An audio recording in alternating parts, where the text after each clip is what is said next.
السلام عليكم ورحمة الله تعالى وبركاته. كان لا سلام لا كلام لا والو، كوبي الحالة تي سويت. بودكاست راح تتبردل الحلقة السابقة. يا ربي مختارين، يعني نقدر نشرح لكم اكثر، نشرح لكم مزيان باختصاصات. النائب ديال هذا المدير ديال السجن قال لي وجد روحك غادي نلقى المسدس والميموط بالساروت بدون تردد بشكل فردي.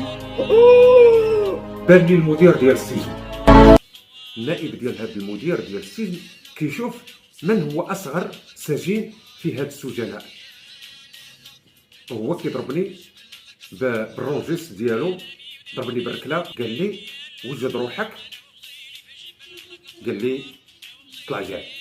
نحي لي الروماتيس، نحيوه قصير وغليظ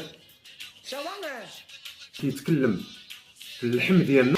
فرحنا احنا خير واش المناكر في روح في النار جهنم. الاغتصابات على الجهد ديال اغتصبوه، فعلوا فيه، راك فاهم، شافوه زليطي. هيا بركاونا، هيا حشمو، هذا مخلطين. شوف هنا راه كاين 35 دراكي، دوك نعيط لك ليهم بعد. والعسكري المغربي راه معروف على الصعيد الدولي والعالمي. أها.